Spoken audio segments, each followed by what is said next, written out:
అండి, welcome back to Anusha Ram Cherukuri. నేను మీ అనుష.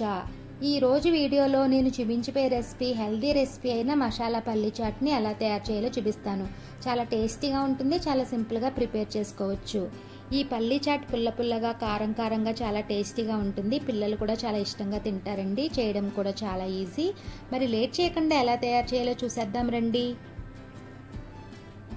ముందుగా మసాలా పల్లీ చాట్ తయారు చేయడానికి 1 కప్పు పల్లీలు తీసుకున్నానండి.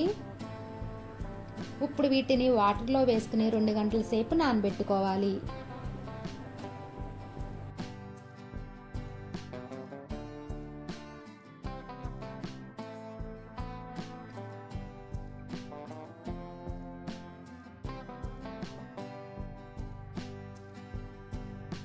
రెండు గంటల తర్వాత చూద్దామండి.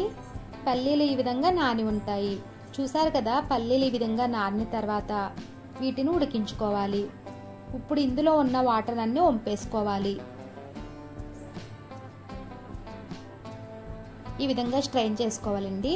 ఇప్పుడు స్టవ్ ఆన్ చేసి ఒక గిన్నె పెట్టుకుని అందులో 2 గ్లాసుల వాటర్ని యాడ్ చేసుకోవాలి.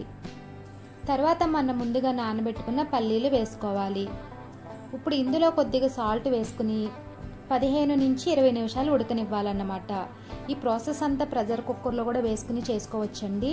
1 కప్పు పల్లీలకి 4 గ్లాసులు వాటర్ వేసుకుని 4 విజిల్స్ రానిస్తే సరిపోతుందన్నమాట.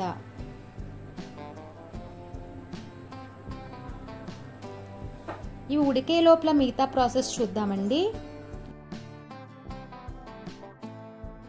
మసాలా పల్లీ చాట్ తయారు చేయడానికి నేను ఇక్కడ ఒక పెద్ద ఉల్లిపాయ తీసుకున్నానండి. ఇలా చిన్న ముక్కలుగా కట్ చేసుకోవాలి. అలాగే ఒక టమాటాను కూడా తీసుకున్నాను. దీన్ని కూడా ఇలా చిన్న ముక్కలుగా కట్ చేసుకోవాలి. తర్వాత ఒక పచ్చిమిర్చి తీసుకున్నానండి. దీన్ని కూడా ఇలా చిన్న ముక్కలుగా కట్ చేసుకోవాలి. అలాగే కొత్తిమీరను కూడా సన్నగా చాప్ చేసి పక్కన పెట్టుకోవాలన్నమాట. ఇప్పుడు పల్లీలు ఉడికాయో లేదో చూద్దామండి. చూసారు కదండి, పల్లీలు ఈ విధంగా ఉడికిన తర్వాత స్టవ్ ఆఫ్ చేసుకుని ఇందులో ఉన్న వాటర్ని అంతా స్ట్రెయిన్ చేసుకోవాలన్నమాట. ఇలా స్ట్రెయిన్ చేసుకున్న పల్లీలని పూర్తిగా చల్లారినవ్వండి. చల్లారిన తర్వాత ఒక మిక్సింగ్ బౌల్ తీసుకుని మనం ముందుగా ఉడికించుకున్న పల్లీలని వేసుకోవాలి.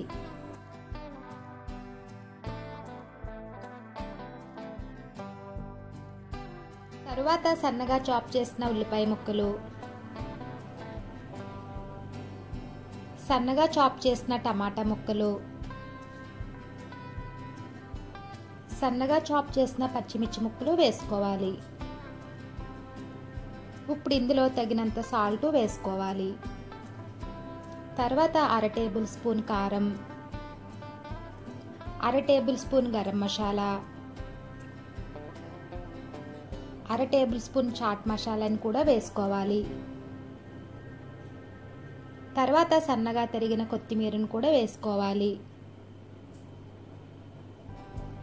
తర్వాత ఒక చెక్క నిమ్మరసం కూడా పిండుకోవాలి.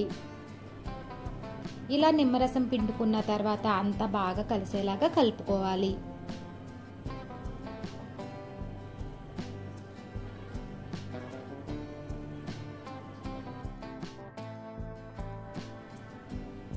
అంతేనండి, ఎంతో టేస్టీగా ఉండే మసాలా పల్లి చాట్ రెడీ అయింది. ఈ పల్లి చాట్ పుల్ల పుల్లగా కారం కారంగా చాలా టేస్టీగా ఉంటుంది. చూసారు కదా, చాలా సింపుల్గా పల్లి చాట్ రెడీ అయింది. ఇప్పుడు ఒక సర్వింగ్ బౌల్లో తీసుకుని సర్వ్ చేసుకుంటామేనండి. ఇది ఫ్రెండ్స్ ఇవాల్టి వీడియో. నచ్చిందా? ఈ వీడియో మీకు నచ్చినట్లయితే లైక్ చేయండి. అలాగే మీ ఫ్రెండ్స్కి రిలేటివ్స్కి షేర్ చేయండి. అలాగే కామెంట్ చేయండి. మరిన్ని కొత్త రెసిపీస్ కోసం మా ఛానల్ని సబ్స్క్రైబ్ చేయండి. Thank you for watching.